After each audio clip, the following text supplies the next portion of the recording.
लखनऊ के इंदिरानगर में रहने वाले बिष्ट परिवार के घर पर आज काफी हलचल थी। शादी होने के 1 साल बाद उनकी बेटी तेजस्वी घर आने वाली थी। जब भी तेजस्वी से बात होती, घर का माहौल बिगड़ जाता। तेजस्वी की शादी के बाद उसके और उसके पति के आए दिन झगड़े होते रहते।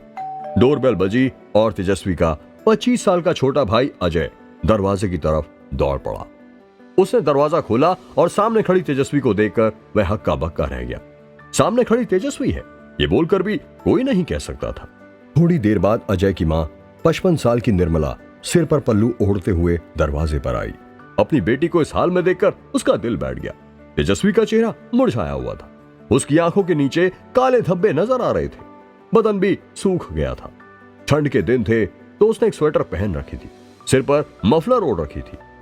अपनी मां को देखते तेजस्वी उससे लिपट गई और रोने लगी। निर्मला ने अपनी बेटी को थपकियां देते हुए कहा, अंदर चल बेटा। राजीव जीजू ऐसे निकलेंगे? किसने सोचा था? यहाँ तो कितने फ्रेंडली थे और कूल लगते थे। अजय ने गुस्से भरी आवाज में तेजस्वी और अपनी मां को बोला। वो अपने दोस्तों के साथ फ्रेंडली और कूल है। तेजस्वी ने तपाक से जवाब दिया। 1 साल से उनके सारे दोस्तों को, उनकी बीवियों को पूछती रही मैं। सबने कहा कितना अच्छा इंसान है, और ये है उस अच्छे इंसान के अच्छे होने की निशानी। इतना कहते हुए तेजस्वी ने अपनी पीठ दिखाई। जगह जगह जलने के निशान थे। निर्मला वो देखकर मुंह में पल्लू ठूस रोने लगी। फिर उसने कहा, जो भी हो बेटा, अमेरिका का जमाई है। हमने शादी में पैसे खर्च किए हैं। अगर उसे और दहेज चाहिए तो दे देंगे। उसका अमेरिका से आना जाना तो हमने ही किया था ना। पर मुझे नहीं जाना माँ वापस। थक गई हूँ, मेरा कॉन्फिडेंस चला गया है। अब हिम्मत नहीं होती कुछ करने की। वहां से यहाँ कैसे आई हूँ मैं ही जानती हूँ। ये सब सुनकर अजय का खून और खौल गया और उसने अपनी मम्मी से कहा, मम्मी, दीदी नहीं जाएगी। अजय, तुम्हें जो बात समझ नहीं आती उसमें नहीं पड़ना चाहिए। सुन तेजस्वी, मैं जमाई बाबू को फोन करके बात करती हूँ। इतना अच्छा रिश्ता मैं ऐसे हाथ से नहीं जाने दूंगी। और एक बात और अजय, एंगर इश्यू मुझे लगता है जमाई बाबू से ज्यादा तुम में है। बात बेबात झगड़े पर उतर आते हो, इसके आगे कुछ नहीं। इतना कहकर निर्मला वहां से चली गई। अजय और तेजस्वी एक दूसरे को ही देख रहे थे। मैं वहां नहीं जाना चाहती अजय। तेजस्वी ने आंखों में आंसू लाते हुए कहा। दीदी, अजय कुछ कहता इसके पहले निर्मला फिर से हॉल में आई। उसका चेहरा खुशी से दमक रहा था। बात हो गई जमाई बाबू से। कितने परेशान थे, उन्हें समझ ही नहीं आ रहा था तू कहाँ गई है। ऊपर से अमरीकी पुलिस उन्हें परेशान कर रही है। वो तेरी टिकट बुक कर रहे हैं। तू वापस अमरीका जा रही है। अपनी माँ की बात सुनकर अजय और तेजस्वी को धक्का लगा। अजय ने गुस्से में अपनी मोटरसाइकिल की चाबी उठाई और वह गाड़ी लेकर धड़धड़ाता बाहर निकल गया।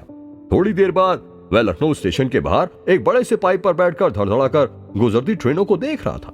उसके दिमाग में काफी उथल पुथल मची हुई थी।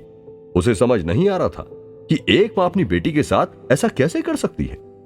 तभी उसका ध्यान एक तरफ गया। उसने देखा कोई बैरागी सा दिखने वाला आदमी भगवा चोगा, लंबे बाल वहां एक कुत्ते को खदेड़ने की कोशिश कर रहा था। और वह कुत्ता था कि उस बैरागी बाबा के पास रखी एक प्लास्टिक की बरनी में अपना मुंह डालने की कोशिश कर रहा था। अजय को वह देखकर हंसी छूट गई। फिर उसने बैरागी को आवाज लगाई, अरे बाबा छोड़ो उसे, कुत्ता है, बरनी में सिर नहीं डालेगा तो खाएगा कैसे? उसके हमारे जैसे हाथ थोड़ी ना है। बैरागी अजय की तरफ मुड़ा और उसने कहा, बेटा, इसे समझ नहीं आ रहा है, पर मुझे पता है इसका मुंह इसमें फंस जाएगा। इसे खाना मिले ना मिले, इसकी जान को जरूर खतरा होगा। चल मेरी मदद कर, इसे यहां से भगा और इस बरनी को तोड़कर कूड़ेदान में फेंक दे। अजय ने वैसा ही किया। फिर वह बैरागी के पास आकर बैठा। बैरागी ने उसे एक नजर देखा, फिर पूछा, परेशान तो तुम भी लग रहे हो, क्या बात है? अजय जो गुस्से से भरा बैठा था, ये सवाल सुनकर वो अपनी मां की परेशानी को छुपा नहीं पाया और उसने बैरागी को अपनी सारी रामकथा सुनाते हुए कहा, बाबा जी, मैं फंस के रह गया हूँ। एक तरफ मेरी माँ है, दूसरी तरफ मेरी बहन। दोनों अपनी अपनी जगह सही हैं, पर मैं किसका साथ दूं? बैरागी ने अच्छे से अजय को देखा और थोड़ी देर कुछ सोचने के बाद कहने लगे, श्री रघुबीर प्रताप ते सिंधु तरे पाषाण ते मति मंद जे राम तजी बही जाई प्रभु आन। बेटा, ये दोहा रामचरितमानस के युद्ध कांड से है, जहां तुलसीदास जी कहते हैं, रघुवीर के प्रताप से पत्थर भी पानी में तर गए।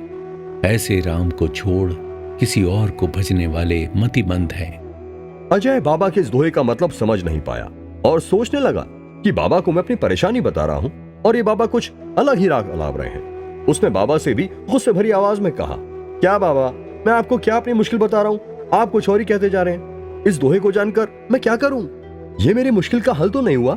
बाबा को अजय के गुस्से के पीछे छुपी अपने परिवार की चिंता दिखाई दे रही थी, इसलिए उन्होंने हंसते हुए जवाब दिया, बेटा, यही दोहा ही तुम्हारी परेशानी का जवाब है। अजय को कुछ समझ नहीं आया। उसने बड़े ही कंफ्यूज होकर सवाल किया, मुझे तो नहीं समझ आया, कैसे, आप ही बता दीजिए अब। बाबा ने बड़ी ही शांति से अपनी बात जारी की।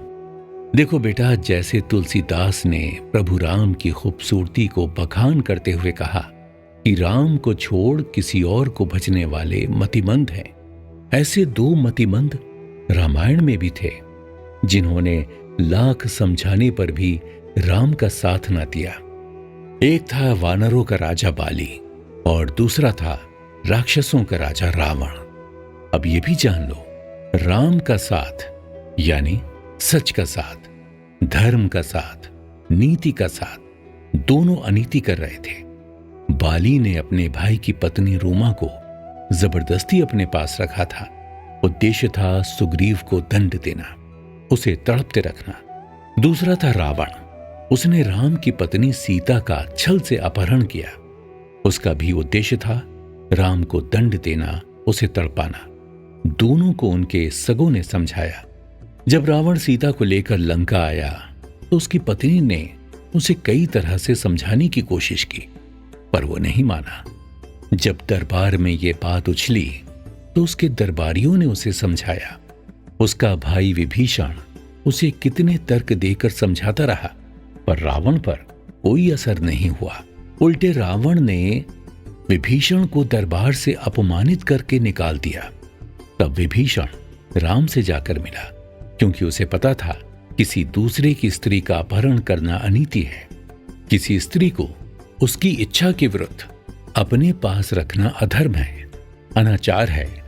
पर रावण पर कोई असर नहीं था। उसके अलग ही प्रभु राम थे, जिन्हें रावण का राज्य नहीं चाहिए था।